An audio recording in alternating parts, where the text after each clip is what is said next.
Yeah, my deep passion for painting and creating, it's purpose driven, and I feel like I'm where I'm supposed to be, doing what I'm supposed to do.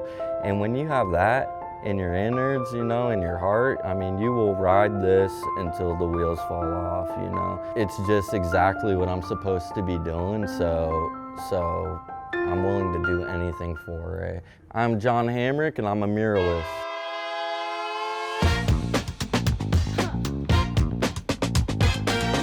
Welcome to Hidden Street Art.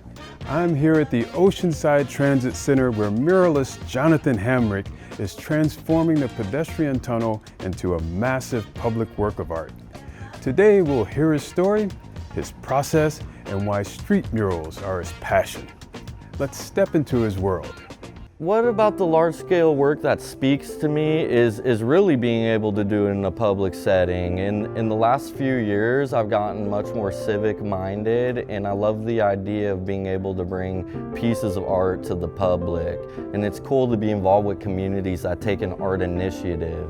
The mural's title is Oceanside Odyssey. We're at North County Transit District in Oceanside, California. So it was ran through a few organizations. It was Art That Excites, is the art initiative, and then MainStreet Oceanside got the grant, I'm pretty sure, and the opportunity to put out a call for artists, and I'm pretty sure it was nationwide. And then North County Transit District is the real estate we're at right now.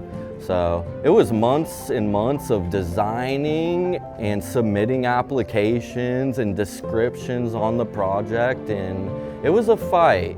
You know what? The architecture of this tunnel is very unique, and when I first came here, it's not, let me put it this way, it's not like working on a single wall, no matter how big the wall is. It's just different to compose this imagery. But with that being said, this was an opportunity to create an immersive mural.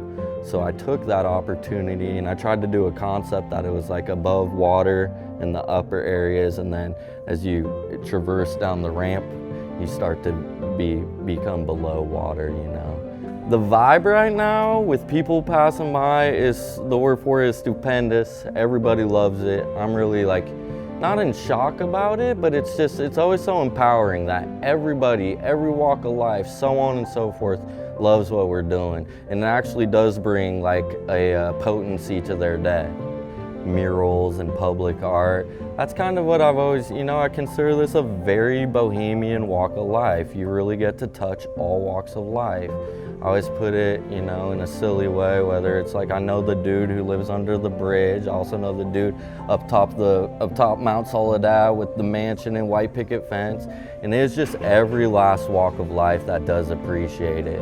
But beyond that, getting the more transcendental type concept and talk is just that note. I had the little guy come up earlier, and just that notion of you set your mind towards something and you can achieve it. It'll tangibly happen.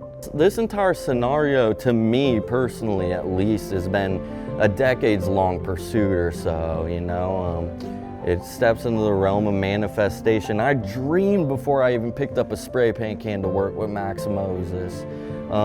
And then I've done jobs for Max in the last year, so to be able 10 years down the road or whatever to hire him onto my team to bring his uniqueness is tangible, manifestation to me in a way. So that idea of life, liberty, and the pursuit of happiness is relevant to my artistry. I think one of my credos, something I say generally, is that my finished product isn't what makes me an artist, it's the way that I lead my life. So with that being said, just every little step I take paves the way so that I can actually have the opportunity to do things like this. Jonathan Hamrick's work here at Oceanside reminds us that street art isn't just decoration. It's culture, community, and connection. For Hidden Street Art, I'm Michael Taylor. See you next time.